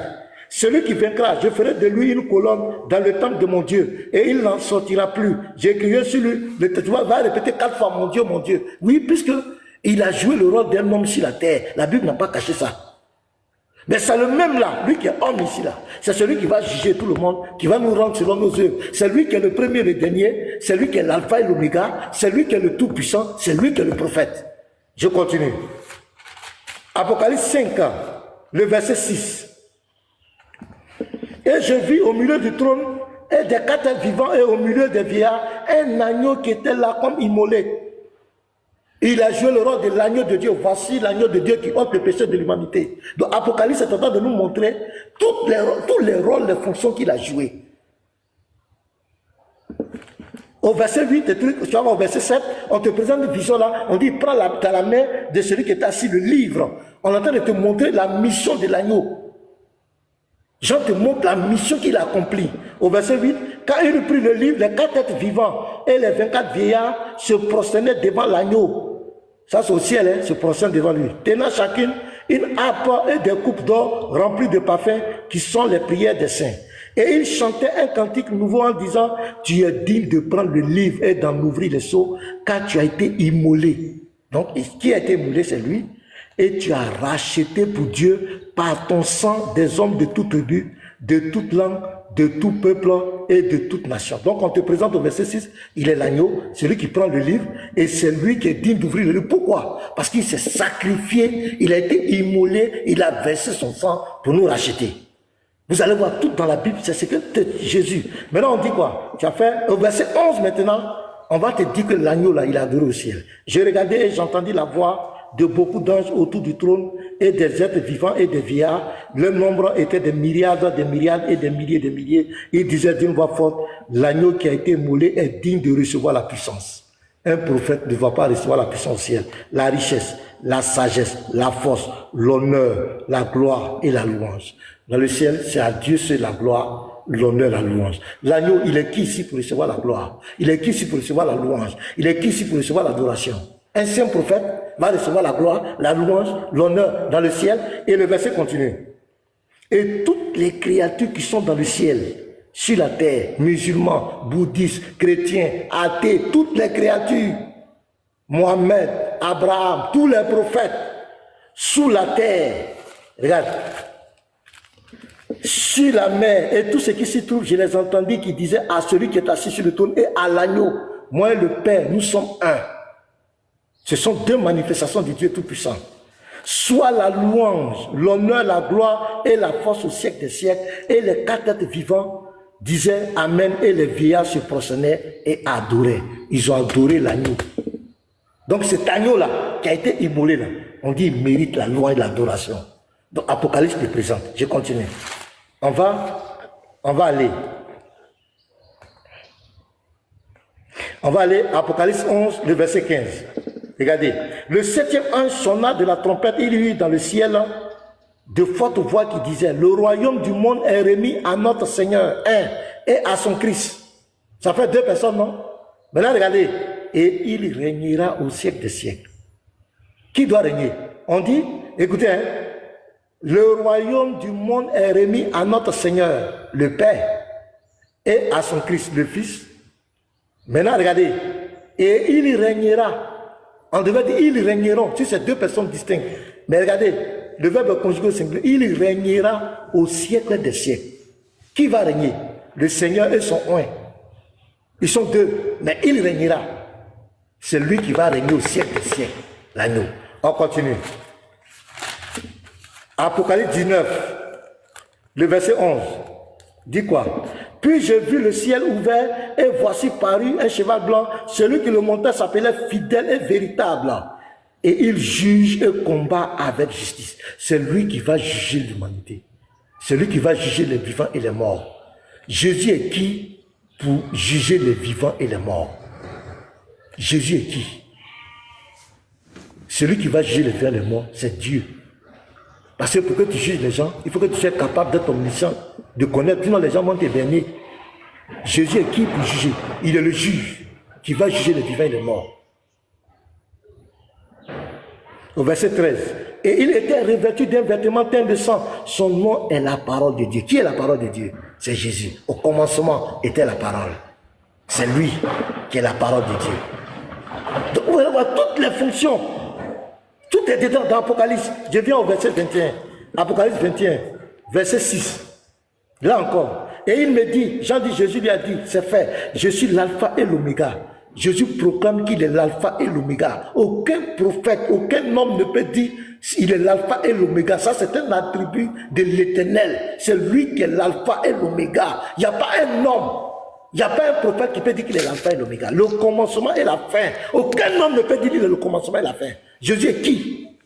À celui qui a soif, je donnerai de la source de l'eau de la vie gratuitement. Pour confirmer que c'est de Jésus qui parle, prenez Jean 4, verset 14. Qui a dit qu'il donne de l'eau là, de la vie gratuitement là? Qui a dit ça? Quand il était à la femme samaritaine. Vous prouvez que c'est lui qui parle. Jean 4, verset 14. Mais celui qui boira de l'eau que je lui donnerai n'aura jamais soif. Et l'eau que je lui donnerai deviendra en lui une source d'eau qui jaillira jusque dans la vie éternelle. C'est lui qui parle ici. C'est lui qui dit ici, à celui qui a soif, je donnerai de l'eau, de la source de vie gratuitement. Maintenant, regardez le verset 7, le chaos. Celui qui vaincra héritera ces choses. Je serai son Dieu et il sera mon fils. Je serai son Dieu et il sera mon fils. Jésus proclame sa divinité. Apocalypse dit clairement que Jésus est Dieu. Il est le prophète. Il est le fils de Dieu. Il est le Dieu tout-puissant. Il est le premier et le dernier. Il est celui-là qui était mort, qui est ressuscité. C'est lui qui tient les clés de la mort. Il est du séjour de mort. Il est encore celui qui va nous rendre à chacun selon nos œuvres. Il est l'homme. Dans Apocalypse 3, verset 10, il a joué le rôle d'un homme sur la terre. Apocalypse 5, verset 6, il est l'agneau de Dieu. Apocalypse 5, verset 8 à 9, il est l'agneau qui a été émoulé pour racheter le monde de tous ses péchés. Apocalypse 5, verset 11 à 14, l'agneau est adoré. Il est adoré. Il reçoit la gloire, il reçoit l'honneur dans le ciel, devant les 24 vieillards, devant les anges. Il reçoit l'adoration. Ici, Apocalypse 21, Apocalypse 19, 11, il est le fidèle et le véritable. Apocalypse 19, verset 13, il est la parole de Dieu. Apocalypse 21, verset 6 ici, à 7, il dit qu'il est Dieu. Il sera notre Dieu et nous serons ses fils. Son Dieu, nous serons son fils. C'est clair. On vient maintenant, Apocalypse 22. Là encore, moi et le Père, nous sommes un. Il va confirmer ça ici. Et il me montra un fleuve d'eau de vie, limpide comme du cristal, qui sortait du trône de Dieu et de l'agneau. Donc il y a deux personnes ici qui ont un même trône. Normalement, si ces deux personnes distinctes, on devait dire des trônes de Dieu et de l'agneau. Mais pourquoi Dieu et l'agneau ont le même trône? Les gens vont polémiquer, d'autres vont prendre Apocalypse 3, verset 21. Apocalypse 3, verset 21 ne parle pas des choses, comment on appelle, du même trône. Non, là-bas, c'est symbolisé par le règne divin. De la même manière, quand nous, les sauvés, les justes, nous allons hériter le royaume de Dieu, c'est de ça que Jésus parle. Sinon, ce n'est pas un chef, un trône qui est assis là, lui il va s'asseoir sur son papa, non, on va venir s'asseoir sur son pied, non. Là-bas, ça parle du règne divin dont nous allons participer. Mais ici, il y a une différence. Pourquoi? Le verset 3. Il n'y aura plus d'anathème. Le trône de Dieu de l'agneau sera dans la ville. Ça ne s'arrête pas là. Ses serviteurs le serviront. Donc l'agneau et Dieu ont les mêmes serviteurs ici. Ils ont le même trône. Ils ont les mêmes serviteurs. Et verront sa face. Ils ont la même face. L'agneau et Dieu ont la même face. Moi et le Père, nous sommes un. Ils ont la même face. Au verset 4, et son nom sera sur le front. Ils ont le même nom. C'est extraordinaire. La Bible n'est pas camarade de quelqu'un. Lisez, les frères. Apocalypse 22, verset 1 à 4. Ils ont les mêmes serviteurs, ils ont la même face, ils ont le même nom, ils ont le même trône. Moi et le Père, nous sommes un. On montre ici qui est véritablement Jésus. Mais ce n'est pas encore fini. Regardez le verset 6. Et il me dit, ces paroles sont certaines et véritables. Et le Seigneur, le Dieu des esprits des prophètes, a envoyé son ange pour montrer à ses serviteurs les choses qui doivent arriver. Qui envoie son ange? Je répète ici, regardez. Et il me dit, c'est fait. Il me dit, ces paroles sont certaines et véritables. Et le Seigneur, le Dieu des esprits des prophètes. C'est pourquoi, dans 1 Pierre 1, le verset 10 à 11, on dit les prophètes qui ont prophétisé avec l'esprit de Christ qui est en eux. Donc ici, on dit, ces paroles sont certaines et véritables. Et le Seigneur, le Dieu des esprits des prophètes, a envoyé son ange pour montrer à ses serviteurs les choses qui doivent arriver. Et il parle, et voici, je viens bientôt. Heureux celui qui garde les paroles de la prophétie de ce livre. Maintenant, qui envoie l'ange? Qui envoie l'ange? Verset 16. Moi, Jésus, j'ai envoyé mon ange pour vous attester ces choses dans les églises.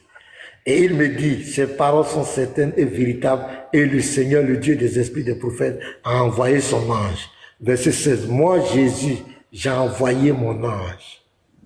Comment un prophète, un homme comme toi et moi peut envoyer son ange? Regardez le verset 13. Je suis l'alpha et l'oméga. Oh, verset 12 d'abord. Voici, je viens bientôt et ma rétribution est avec moi pour rendre à chacun selon ses œuvres. Jésus est qui? Pourquoi c'est lui qui va nous rendre? Le Père là, il est où? Maintenant on ne parle plus de Père ici. Hein? Tout ici là, maintenant on ne parle plus de Père. Père a disparu. Père a disparu. C'est lui qui a adoré. C'est lui qui a adoré, c'est lui qui fait tout. C'est lui qui est l'alpha et l'oméga. Où est le Père? C'est lui qui est l'alpha et l'oméga, le commencement et la fin. C'est lui qui va rendre à chacun, c'est lui qui envoie l'ange, c'est lui Jésus. Et regardez ici, il dit, je suis l'alpha et l'oméga, le premier et le dernier, le commencement et la fin. Heureux ceux qui lavent leur robe afin d'avoir droit à l'arbre de vie et d'entrer par les portes dans la ville. C'est lui qui va chasser les gens, Jésus. Où est son Père? Dehors les chiens, les enchanteurs, les impudiques, les meurtriers, les idolâtres et quiconque aime et pratique le monde. C'est lui qui va chasser. Le Père est où? Moi, Jésus, j'ai envoyé mon ange. Il est qui pour envoyer les anges? Donc, mes bien-aimés, voici un peu, les gens n'ont pas compris qui est Jésus-Christ. Jésus-Christ, c'est Dieu qui s'est fait homme, Dieu qui est rentré dans sa création, comme il avait prédit dans Isaïe 35, verset 4, comme il avait prédit dans Zacharie 2, le verset 10, qu'il viendra, il habitera au milieu de nous. C'est lui qui est au commencement la parole qui a été faite chair, qui est rentré dans sa création. Il a joué les fonctions, plusieurs fonctions. Il a joué l'agneau, il était l'agneau de Dieu. Il a pris la forme d'un homme. C'est lui le même, c'est pas quelqu'un d'autre. Il n'y a pas deux dieux. Il n'y a pas Dieu, véritable Dieu. Il n'y a qu'un seul Dieu qui se manifeste en plusieurs fonctions, qui vient jouer des rôles par rapport aux objectifs. Et pour finir, je conclue là, par rapport au salut de l'humanité, personne d'autre ne pouvait prendre cette responsabilité de sauver les hommes. C'est lui seul. C'est pourquoi il dit il est le commencement et la fin, l'alpha et l'oméga. Ça ne pouvait pas être autrement. C'est lui qui est en même temps le sacrifice, l'agneau de Dieu. C'est lui qui est en même temps le sacrificateur. Et c'est lui qui agrée le sacrifice. Il s'est pourvu lui-même pour le salut de l'humanité. C'est pourquoi il a pris la forme humaine, parce qu'il fallait qu'il se fasse un corps. Il fallait qu'il y ait le sang. C'est lui qui a dit dans Hébreux 9, verset 22, que sans effusion de sang, il n'y a pas de pardon des péchés. Il ne peut pas aller contre sa parole. C'est lui qui a institué le sacrifice des animaux, le sang pour expier le péché. Donc il décide de se faire un corps, parce qu'aucun homme ne peut prendre cette responsabilité. Aucun homme ne peut régler. C'est lui seul qui peut régler. Donc c'est lui qui prend le corps, il rentre dans sa création. Donc n'identifiez pas Jésus par ses 33 ans de vie sur cette terre. Jésus a existé avant les 33 ans de vie. Tous les négateurs de la divinité de Jésus, ils s'appuient sur les 33 ans de vie de Jésus sur cette terre. Dans Michée 5, verset 1 à 2, l'origine de Jésus remonte au jour de l'éternité. Dans Colossiens 1, verset 17, il a existé avant toute chose. Il a existé avant Marie. Il a existé avant Marie. Donc tu ne peux pas identifier Jésus par ses 33 ans de vie. Les 33 ans de vie, homme, missionnaire, king, tous les négateurs de la divinité de Jésus, ce sont les 33 ans de vie. Les musulmans, et tous les 33 ans de vie. Si Dieu était, pourquoi il a prié? Pourquoi il a dormi? Oui, il s'est dépouillé, il est devenu un simple homme. Un simple homme doit prier, un simple homme doit dormir, un simple homme doit manger, un simple homme doit aller aux toilettes, un simple homme doit dire je ne sais pas, un simple homme doit manifester. Il a dit, dans Matthieu 20, verset 28, pour finir, il dit, le Fils de l'homme n'est pas venu pour être servi, il n'est pas venu pour se glorifier, il n'est pas venu, il est venu quoi? Et non pour être servi, mais il est venu pour servir. Donc il prend la posture d'un serviteur, son langage, c'est la posture d'un serviteur. C'est pourquoi les auteurs de la Bible, tu vas voir dans toute la Bible, les deux dimensions du Christ sont présentées. Il est présenté comme un vrai homme, un vrai serviteur. Il est présenté comme le Dieu véritable. Paul va te dire par exemple dans 1 Corinthiens 11 que Christ et Dieu est le chef de Christ. Il parle de sa dimension de oint qui est venu jouer un rôle sur la terre. Mais le même Paul va te dire dans Romains 9, verset 5 qu'il est le Dieu béni éternellement. Il est au-dessus de tout. Le même Paul va te dire dans 1 Corinthiens 1, le verset 2, que c'est le nom de Jésus qui doit être invoqué. Pourquoi c'est lui qui doit être invoqué? Si c'est un simple homme, pourquoi c'est lui qu'on doit invoquer? Pierre va te dire dans Actes que Jésus est le serviteur de Dieu, mais Pierre va te dire dans 1 Pierre 1, le verset 10 à 11, que l'esprit qui parlait dans les prophètes, c'est l'esprit de Christ. Vous allez voir Jean. Jean va le présenter comme un prophète, mais Jean va te dire dans 1 Jean 5, verset 20, que c'est lui le Dieu véritable. Tu vas voir que dans la Bible, c'est deux dimensions. Mais si tu veux être honnête, tu dois pas prendre une partie de la révélation. C'est pas fils du tout, on va poser la question au missionnaire. Jésus s'est-il révélé seulement en tant que prophète, fils de Dieu, ou un messager seulement? Missionnaire tombé dans le panneau. Alors que Jésus s'est révélé comme le Père. À Jean 14, verset 7 à 9, on lui a posé la question. Il a répondu clairement. Et Patriote ne va pas dire le contraire. Patriote est d'accord que Jésus-Christ est le Père. Donc, que Dieu vous bénisse, mes frères. Voici un peu ce que je voulais dire. Si on veut parler de Jésus, on ne va pas quitter ici. Mais je vais permettre aux gens de monter, ceux qui ont des préoccupations.